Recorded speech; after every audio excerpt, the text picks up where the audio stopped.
What I want to do today is put a Ferrari bottom end on this FTO here, and the reason why I want to do that is because I want to see what basically the rear airfoil would look like on one of these. So what I've done is I've just gone downstairs and taken a picture of my car, and I've downloaded a picture of a Ferrari from the internet. So what I'm going to do is I'm going to take my box tool up here. I'm going to select an area that I want to put on my car, which is just about that. You select that, go up to File, Edit, and say Copy, then click onto the other tab where my car is, and do the same thing with your box highlighted tool. Just highlight where you're going to stick the Ferrari, and Edit, Paste, and there it is. As you can see, it's a lot smaller than my car, but that's not a big trouble. What I have to do is select that area with the box tool. What's it called? It's called a rectangular margin tool, and I'm going to go down and free transform, and then I click on the corner and I can drag that up, which makes it bigger. Free transform is a great tool. It doesn't just make things bigger and smaller, you can bend and twist them in all kinds of manners.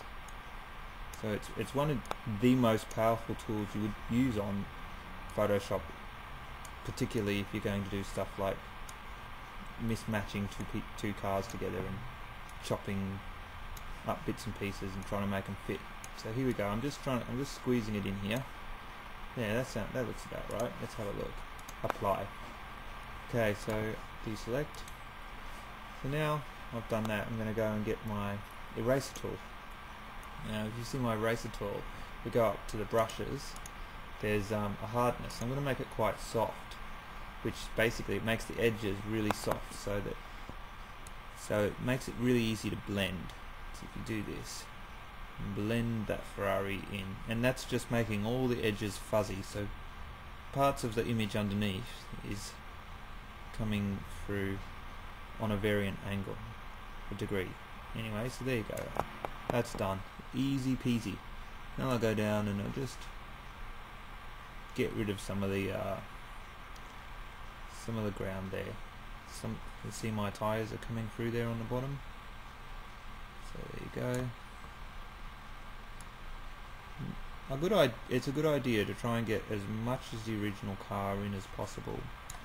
What I'm going to do now is go up to my magic marker tool, what is it called, magic lasso. I'm going to go and highlight this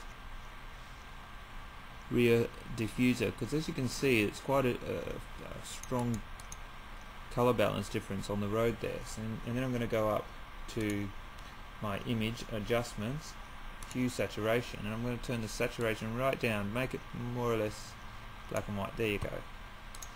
So that kind of matches up the color balance of the concrete. Deselect.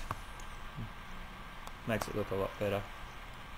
Now the color of the Ferrari pretty much matched the color of my car to a T, so I didn't have to change that. But if you need to change the color, go up to adjustments and do your hue saturation, and that's going to change the color of the bumper bar itself,